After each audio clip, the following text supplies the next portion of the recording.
धन्यवाद करना चाहता हूं अधिष्ठाता महोदय का और सदन में उपस्थित अपने सभी सम्मानित साथियों को भी यथा योग्य अभिवादन के साथ इस अमृत काल में राज्यपाल के अभिभाषण पर हो रही चर्चा में मुझे शामिल होने का मौका मिला, उसके लिए मैं सौभाग्यशाली हूं और आज मैं फक्र महसूस करता हूं कि G20 की जो अध्यक्षता देश के प्रधानमंत्री को मिली है, उसके लोगों पर वसुधैव कुटुंबकम भी शामिल है। वह वसुधैव कुटुंबकम जो दुनिया को शांति का संदेश देता है। आपने देखा होगा, यह हिंदुस्तान की संस्कृति का वह मूल तत्व है जिसे आज देश के यशस्वी प्रधानमंत्री ने दुनिया के सामने सिद्ध किया है। मैं उस तुर्की और सीरिया की बात करना चाहता हूं। जब कश्मीर से धारा 370 हटाई गई थी तो उसमें सबसे पहले तुर्की ने भारत का विरोध किया था, लेकिन हमारे देश के प्रधानमंत्री ने क्या किया? हमारे देश के प्रधानमंत्री ने आई हुई आपदा के समय मानवीयता का परिचय देते हुए उस तुर्की और सीरिया में सबसे पहले सेवा करने के लिए हिंदुस्तान की टीमों को भेजा। आज उन दोनों मुल्कों के लोग हिंदुस्तान और यहाँ के प्रधानमंत्री की भूरी भूरी प्रशंसा कर रहे हैं और G20 पे जो दूसरा लोगो है वह है कमल की 7 पंखुड़ियां।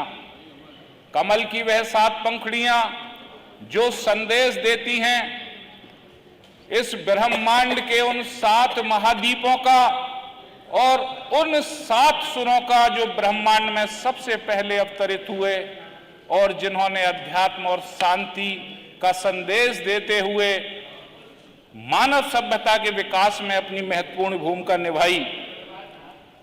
आज भारतीय संस्कृति की पुनर्स्थापना का दौर है। हम एक तरफ काशी विश्वनाथ कॉरिडोर की स्थापना करते हैं इस देश की संस्कृति को आगे बढ़ाने के लिए, तो दूसरी तरफ हम डिफेंस कॉरिडोर के माध्यम से इस प्रदेश की आर्थिक तरक्की का भी रास्ता बना रहे हैं।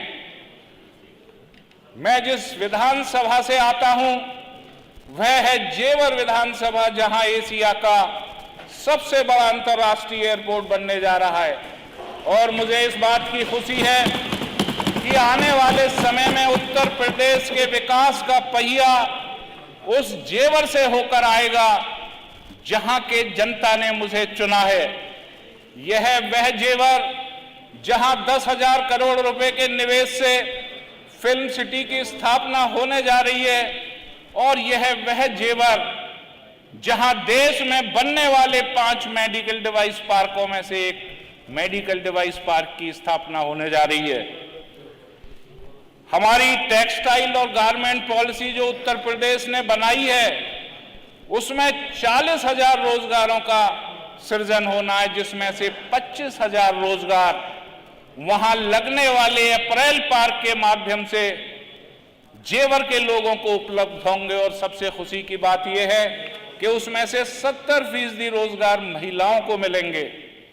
अधिष्ठाता महोदय, यह मेरे लिए फक्र की बात है कि मैं उस जनपद का रहने वाला हूं जहां आज वार्ता के माध्यम से, किसानों से वार्ता के माध्यम से विकास की एक नई इबारत लिखी जाती है।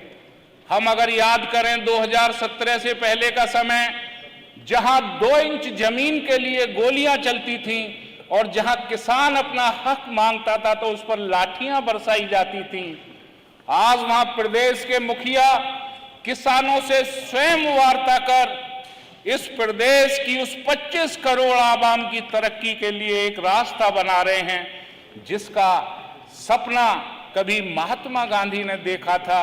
आज सही मायने में इस देश की आजादी के लिए लड़ाई लड़ने वाले उन असंख्य क्रांतिकारियों का देखा गया वह सपना पूरा हो रहा है, जिन्होंने एक ऐसे भारत की कल्पना की थी जो दुनिया में विश्व गुरु हो और जहां लोगों को सुख सुविधा के पर्याप्त साधन मिल सकें। मैं इसके साथ साथ यह भी अपनी सरकार से निवेदन करना चाहता हूं, क्योंकि इन्वेस्टर समिट के माध्यम से उत्तर प्रदेश में जो भी निवेश के प्रस्ताव आए हैं वह सबसे ज्यादा गौतम बुद्ध नगर के लिए आए हैं और उनमें सबसे ज्यादा जेवर विधानसभा के लिए आए हैं।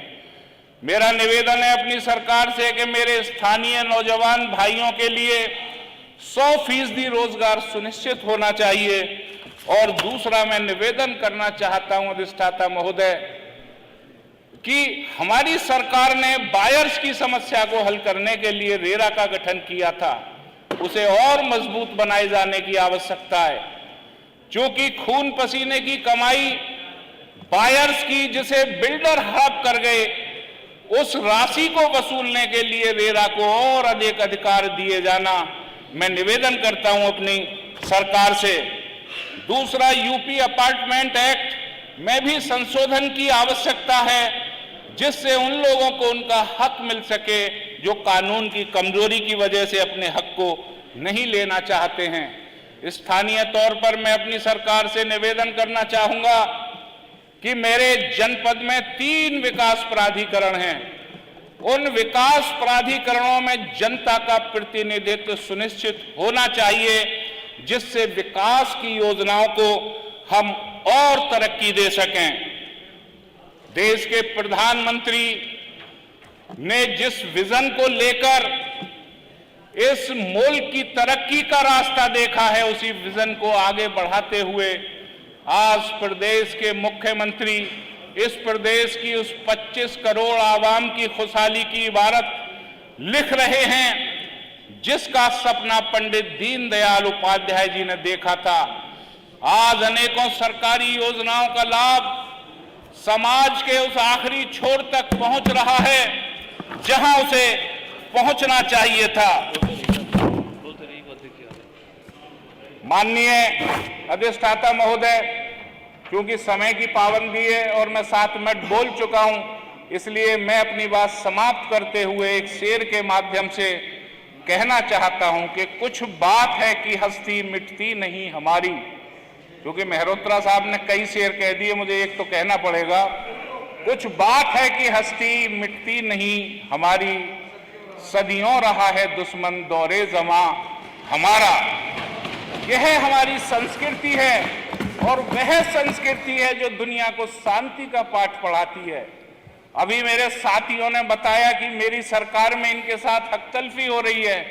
मैं यह भी नम्रपूर्वक निवेदन करना चाहता हूं कि पूर्व की सरकारों के जो खनन मंत्री थे उनकी तिजोरियों में क्या मिला, मथुरा की सड़कों पर किस तरीके से गुंडागर्दी होती थी और किसानों पर बेतरतीब तरीके से कैसे लाठियां बरसाई जाती थी, उसे भी हमारे साथियों को याद रखना होगा।